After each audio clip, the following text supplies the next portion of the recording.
there's a fantastic app where older members of the MILF community can meet very attractive foreign men. Uber Eats.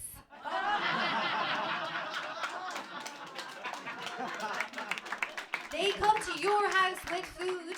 Right? You can track them and the Gardaí can't know. You know who it is. Give a round of applause for Aideen McQueen!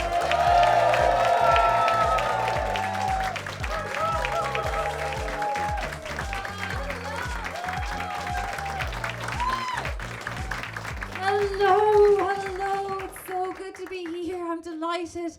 My name is Aideen McQueen and I am a comedian. I've been told I look like an art teacher who just got divorced and is trying to get the ride. Thanks, Carl.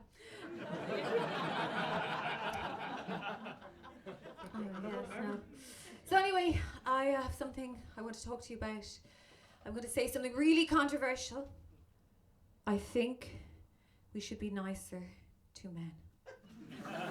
I know, I'm sorry, but I'm just feeling it, that's my truth and I need to navigate that truth.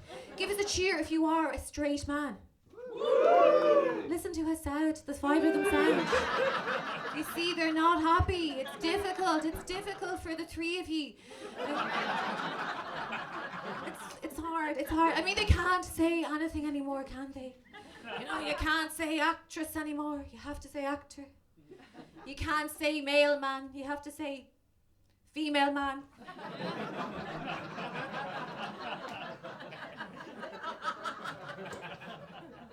And you can't say prostitute. No, prostitute is no longer acceptable. The politically correct term is influencer. It's tough on the straight white men.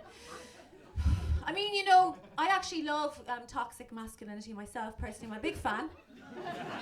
Because when you can talk about toxic masculinity, right, I can blame everything on toxic masculinity. I don't have to look at any of my own faults, right? So much so that if you go through the annals of time and history, everything is caused by toxic masculinity. I'll give you an example. Why did Hitler invade Poland in 1939? Toxic masculinity. Yeah.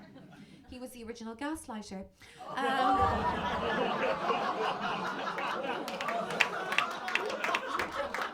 A few groans and a clap, a bit like my sexual health record. Another example, geography. Why did Columbus go to the Americas? Toxic masculinity. Yeah, he was man spreading over the ocean blue. Right? Why did Neil Armstrong land on the moon? Toxic masculinity, yeah, like all toxic men. I just want some space. Right? And mathematics. What is the square root of 16? You look like a nerd. You probably 4. No, toxic masculinity. It is the root of everything. You fell for that one, didn't you? No, you couldn't resist. What do you do? I work in the field of science, yeah. You work in the field of science, of course you knew that, okay. So anyway, right? Okay. So I do think we're going a little bit too hard on men. I mean, they are awful, but we're going a bit too hard on them. And I know this because for the last 3 months on Amazon, I have been recommended a book. And this book is called How to Date Men. Already people find it a ridiculous concept, right? How to date men when you hate men. Just a jaunty little self-help book, you know. I mean, can you imagine if you were reading not really you, but somebody was reading a book called How to Date Women When You Hate Women. That wouldn't be just a hoot, would it? No, that would be Conor McGregor's incriminating autobiography. Right. Another thing, right, that as a woman we have and men don't have is pride in being single. Right? As a single woman, we're a team, we're a posse. We've got the best songs. Best song for ladies is All the Single Ladies. It's a brilliant song, okay? Right? Even if you've been married for 20 years and that song comes on, you would punch your husband in the face just to be single in that instance. Right? It's powerful. You don't have that stuff, do you? No. No. Can you imagine if there was a song called All the Single Men? It would be shit, wouldn't it? It would be some kind of a HSE sponsored cry for help. And you wouldn't have Beyonce singing it, no. It would be somebody depressing, like Christy Moore. Christy Moore singing All the Single Men. We'll try it now. All the single men, all the single men. Up now, all the single men, all the single men. All the single men, all the single men. Put your hands up, put your hands up, put your hands up. Get your prostate checked. Boom, right? That one is catchy. Right. And another thing, right? Men, you're just not as valuable as women physically. I'm not sorry, but you're not. And I'm going to demonstrate this with a magic trick now. So I have this beautiful piece of tissue that I acquired in the toilet. It's free. Right. Now I'm going to do a magic trick. I am going to now rub that tissue on my crotch, okay? Don't tell me that there's not going to be some sick fuck on the internet who will buy this for a fiver, right? Aging MILF rides tissue, okay? Now I'm going to demonstrate something else. Can you now rub that against your crotch, please? Okay, now it is valueless. In fact, we will have to incinerate this tissue. In fact, probably everybody will be evacuated from the building now, just knowing a man has put his horrible crotch on the tissue. You may give that back to me, sir. Sorry, it's a COVID risk now. So we're more physically valuable, right? Another thing, okay? It's difficult for men to know if they're being creepy or sleazy. It is, so they don't know, they're confused. They're confused about it. Now, you might think that creepy and sleazy are the same. No. They're very similar. Two sides of the same coin, right? Sleazy has a bit more get up and go, okay? Sleazy is creepy with confidence, right? So the sleazy man will look you up and down like he's a race, or like you're a racehorse. He's not the racehorse. Like you're a racehorse he's about to buy. Italians, basically, right? The creepy man is a bit more passive, right? The creepy man just finds the corner near him of the women's bathroom and he just cowers there for the night going, oh, I hope somebody accidentally rubs against my willy. Right? Now, if you want to ensure that you are not creepy or sleazy, it's very simple. All you have to do is be handsome. Then you won't be creepy or sleazy. You'll be a cat. Oh, stop it, Brad. Stop pulling my skirt down. You're a devil. You're a devil.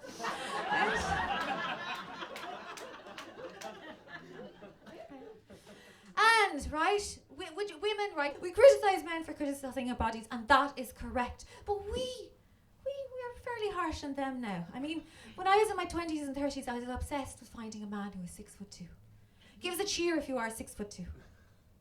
Right. Where the fuck is he? Okay? You know? I was really cutting my statistics there and finding a man. Technically, it's 2% of the population are 6'2". Same percentage of the population that has chlamydia. Yeah. And it's the same fellas because they're getting all the rides. Okay? Men don't care about height, do you? No. He was very quick at that. No. I was waiting for that question all my life. No. Men do not care about height. And I know this because when I was in Bumble, I matched with 98 guys. Yeah, it was back in my hometown of Kilkenny. So 4 of them were my first cousins. Whatever. They're still hot. First cousin once removed after I blocked them. 98 guys. Right? 2 of them asked me what height I was, which is a bit weird because your height is written on your Bumble profile. Right? I don't attract readers. Right? So I said I better look at this profile, and in fairness, this was back when I was drinking. So I didn't put down my height as 5'6". I put my height down as 56 centimeters. Oh my God, so cute. Like half a meter stick tall. 2 men questioned it. The rest of you couldn't give a fuck. You were there like, yes, I've scored with Polly Pocket, class. Oh, I love Star Wars. All I ever wanted to do was be with a blonde Ewok. Oh, she'd have to be tight, you know?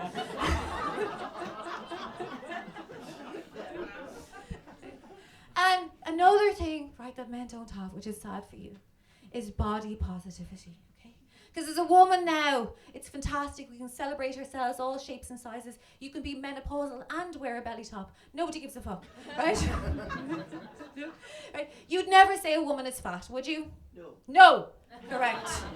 Right? Never, right? And that's exactly how feminism works. Even though I asked you, she answered. Thank you, Mary.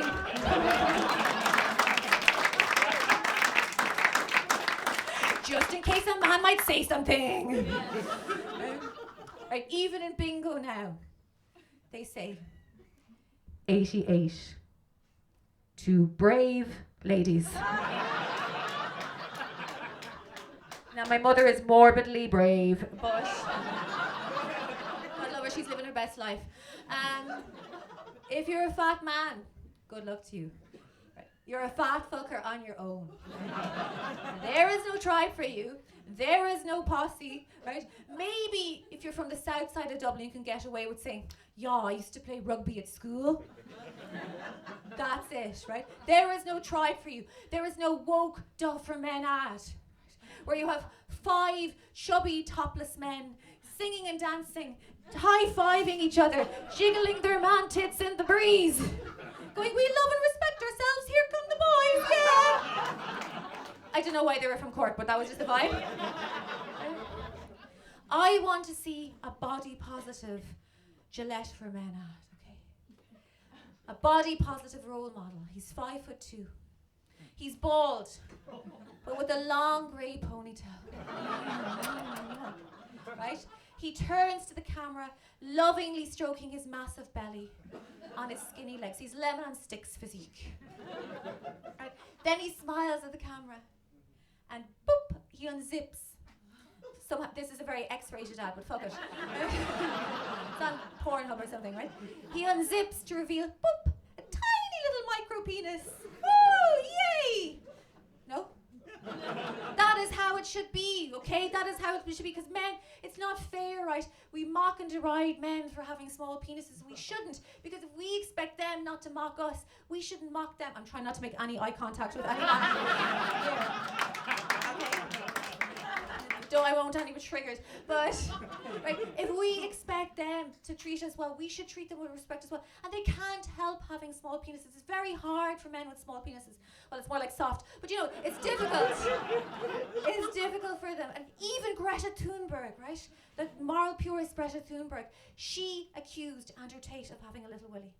Now, don't like the man at all. But surely, Greta, a small willy, wouldn't that be something good? Wouldn't that be a low carbon dong print or something? So, here today, so people don't have shame, I'm going to start a movement. Men with small penises. Give us a cheer. Thank you, the Itty Bitty Stiffy Committee, yes! Thank you. Yes, there is a meetup group over there at the back. Thank you. Right? Don't be shy. Be proud. Right? I'm telling you, small penises are better. Okay? You're young. Right? You've got hope in your eyes, and you've got all these ideas. I just want to run with a big dick. No. Right? They're useless in bed. Men with big willies. Right? They're useless. Okay? They just stand around with their legs wide like their cock has its own postcode. Like, they think they're God's gift to the world. And then in the bedroom, they do nothing. They'll do no foreplay, nothing. They'll just present you this empty Pringles can and try to shove it up inside you. Right? It's terrible. She's clapping because she understands. Right? Look at your man, desperate. Okay. But men with little willies, okay? There's 3 reasons why they're better. Okay. Number 1, when you're with a man with a small penis, you'll never get cystitis. Now, not everybody laughs at that joke, but the women who do, watch them. Their husbands have weapons, okay? Right? They are sufferers. You never get cystitis, you never get a kidney infection, you never get a UTI. The little thing, it just goes in and out, doesn't even touch the sides. Like a sexy game of Operation.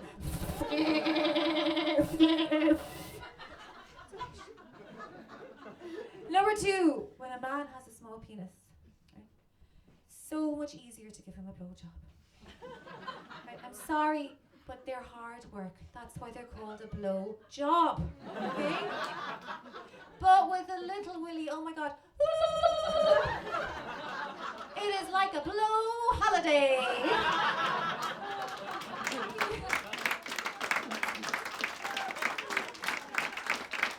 It is like eating a sexy little fruit. It's like playing the tin whistle. Every time I do it, I feel like I should get a grant from Michael D. Higgins.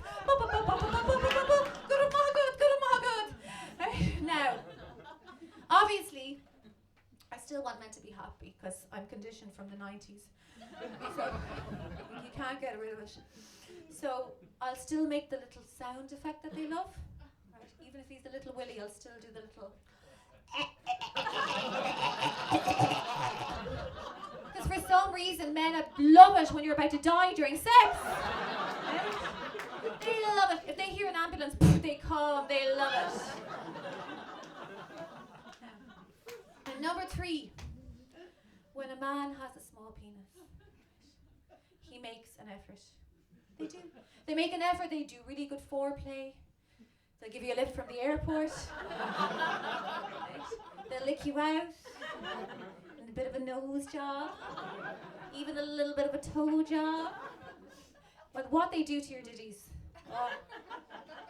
They will twist your nipples.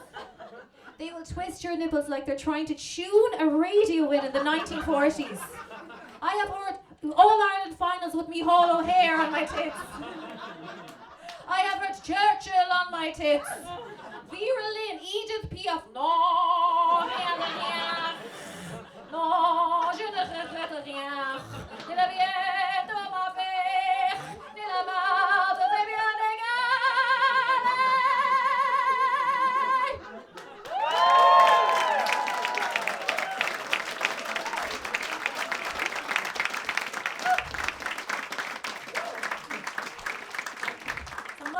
Man is the statue of David by Michelangelo. Do you know this statue? Yeah.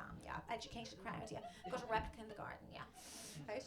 The statue of David. Great body. Tiny willy. Doesn't speak. So, as you can see, I'm a massive feminist. I have the fringe. As a feminist, it's the one thing you need. You don't need to read any of the books. All you need to do is cut your fringe with the nail scissors in the mirror in the middle of the night. Feminists need a fringe, yeah, just so you can do this. Oh, the patriarchy. Wins every argument. But I do think that we're eliminating the toxic masculinity a bit too much. Right? We need a tiny bit of toxic masculinity. Just a tiny bit. Just like one man, okay? Could be you. No. we need to cling on to a tiny bit of toxic masculinity because, you know, there could be a war and they're handy for that. And like, for instance, right, if you have something like say there's a mouse in the house, okay, right? You're not going to call some beta male beanie hat wearing soy boy who's vegan or vegetarian or he only drinks organic non-binary milk from bisexual cows. You don't want that guy, no. He's going to be like, oh my God, a mouse. I don't really want to unalive the mouse. I watched a lot of Tom and Jerry as a child. That would be very triggering for me. Maybe we can live with the mouse. Maybe we can ask the mouse to join our consensually non-monogamous polyamorous throuple. You know? Like, maybe the mouse could pay rent, you know. I really don't want to actually work at the moment because I'm working on my podcast, yeah. You know? You don't want that guy when you have a mouse in the house. You want some no-neck, thick Joe Rogan type fuck with a metal trap to just go, ooh, fuck the mouse and kill it at the same time. There's no need to have sex with a mouse, but that's extreme. But, you know, just get the trap. So we need a tiny little bit of toxicity, just a little bit, right? We need a little bit of the bad thing to make everything better, okay? It's the rule of life, you know? It's like the little bit of the virus and the vaccine that makes it work. Toxic masculinity. It is like the little bit of salt in the caramel to make the salted caramel that bit bitter. Toxic masculinity. It is like the ugly one in the boy band who can actually sing the songs. Toxic masculinity for the man who has everything but still wants more. So, as a fake feminist, it's very difficult because people are all like, oh yeah, we want more women CEOs and we want more women in politics. But like, that's just a bit difficult for me. And we're always trying to get women to be as good as men, as good as the best men. Why can't we want women to be as bad as the worst men? You know, why don't we want more rubbish collectors who are women? Or bin men? Or why don't we want more women in prison, right? Sorry, only 4% of the prison population are women, and that is pathetic. It should be 50-50, right? So I am trying to work more on being a toxic woman, okay? So my toxic femininity. And I've been doing this a lot in my life, and it's difficult for me to share about this, but I feel like we're friends now, so I'm going to say it. So if you just wouldn't mind holding my hand. Oh, very, very obedient. Very good. Just like I like. Right, so I am a member of a much maligned group in society. There's no real reason for me to hold his hand, but I'm just a creep. I am a member of a much maligned group in society. We're mocked and derided. Our names are written on bathroom walls. There's a few of us in here tonight. Our phone numbers as well. Yes. I am a slut. Thank you. You may clap. I've had the clap before. Now, really, we should be using the more politically correct term, which is vaginally gifted. You know? I mean, I've been with man after man after man. 3 men. But there are these guys here, and it was yesterday, so I remember, right? And you know, I just turned 39 3 years ago, okay? And I can't be with men my own age because they can see right through me, right? So I have to go for much, much younger or much, much older men, right? And the last guy I was with, 24-year-old Spanish guy. Thank you very much. I know, there's a fantastic app where older members of the MILF community can meet very attractive foreign men. Uber Eats.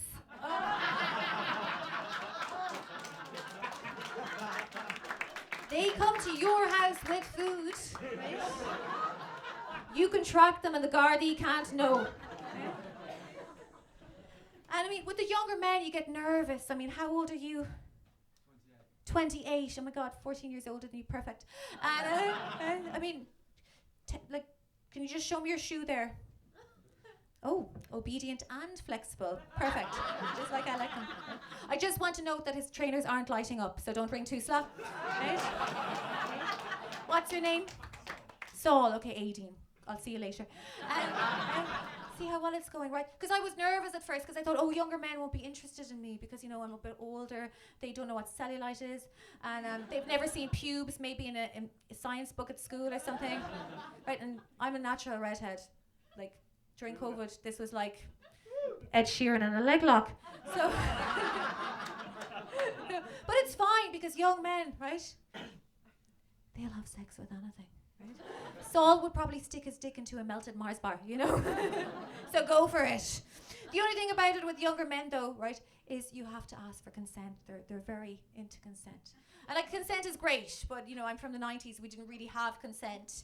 It was more warnings, you know?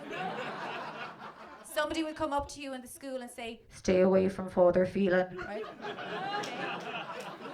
It's different.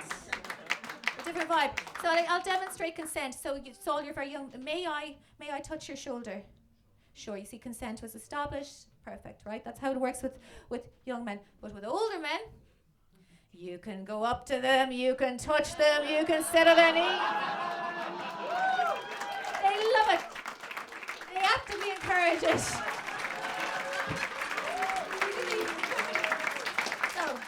that was consent anyway. Eh? I think. And then, right, I was with a slightly older man. Okay, now I met him in another app, where rich older men select and reject younger women. LinkedIn. All these apps are great. And the thing about it is, he was 62, but he was very fit for his age. He could still touch his toes with his testicles. And I was even with a guy from a different ethnicity. Parents did not approve because this guy was English. I know, and the posh English. He was so posh. You know, he used to pronounce words really weird. So instead of saying COVID, he would say COVID. COVID. And instead of saying Ireland, he pronounced it very unusually. So instead of pronouncing it Ireland like we do, he used to say Britain. I know, but he had that sexy quality that posh guys have. Money. So I've done it all. And like, you know, it's easy now to be a slut, right? I mean, look at you girls. Do you know the amount of work I had to do in my life so that you could wear leopard print trousers like that? I was a slut in the 90s, right? That was a tough gig, right? I was a slut in the 90s, okay? Do you know how difficult it was to send a nude in 1998? You had to get a camera, no idea what you looked like. You could have had red eyes to match your red nipples with stickers on them, right? I mean, poor old Jimmy here, he was talking to me in the bathroom earlier. Bit weird because it's not a gender neutral bathroom, but fair play, Jimmy, for being so woke, for doing your bit, right? And he told me that he was a slut in the 70s, and he said in the 70s they didn't even have a camera. He used to have to just draw a picture of his penis and balls, fold it up and give it to a pigeon. He showed it to me. It's on A3. Bit much. Sex education in Ireland was useless in the 90s. I learned everything about sex education from Cosmopolitan magazine. Yeah? No. So you won't know what a magazine is, Saul, okay? But this might be useful. You can use it in your history leaving cert or something. Right? So in the olden times, they used to get the internet and type it out onto pieces of paper. Then they would stick it together, and then they would get a photograph of a woman with anorexia, put it on the cover, and sell it to you for 5 old Irish pounds. And you'd feel like killing yourself. That was the business model. Now, back in the day, Cosmopolitan was very male-centric. It was all about the man's pleasure, right? How to get a man, how to keep a man, how to look good for a man. Okay? Jimmy was the editor. Nowadays, Cosmopolitan, it's a little more cognizant of a woman's pleasure. They talk about pleasing yourself. They teach you how to play the clitar. Oh my god, that was my best joke. Clitar. But back then, Cosmopolitan was all stuff like 7 ways to make your man go wild in the bedroom. Oh. Like, you know, I don't really want my man to go wild in the bedroom. You know, I've got some nice things now. Got a flat screen TV. You know, I don't want that, right? All I really want is when you're about to arrive, you know, to come. All I want is a little. That's it. Oh, then I'll know that I can get the tissues and turn the Netflix back on, you know? Right? Wild in the bedroom. Right? And the instructions in Cosmopolitan were so complicated. Right? It was all stuff like, with your right hand, cup his balls and shake in a clockwise position. Then, with your left hand, take a shot and shake in a counterclockwise position. Right.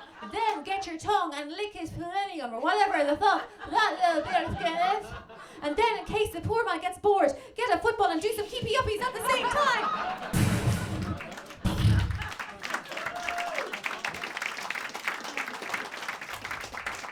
No emotional connection required. So I know one guaranteed foolproof way to make a man go wild in the bedroom. Write this down, okay? You've got potential. Those leggings aren't just for show. What you do is you go out and you find a man. Somebody with whom you have no real emotional connection. This guy. Yeah, perfect. You are so good. You're a fast learner. It's all happening here. Bring somebody home. Somebody with whom you have no emotional connection. You do the business, and just when you think he's about to, you whisper in his ear, real sexy, "You can come inside me." They love that shit, the dirty fucks, right? Use a microphone and everything. It's very effective. He'll go, "Ooh, like I like," and then immediately follow it with these words: "I'm trying for a baby."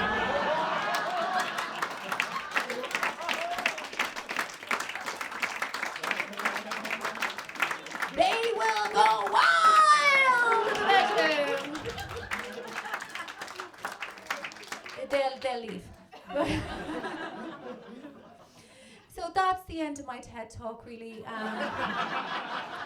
That's how you can be a toxic female, right? That's how you incorporate toxic femininity into your world, really. I just want all the freedom of a man from the 1960s, all the rights of a woman from the 1860s to be protected.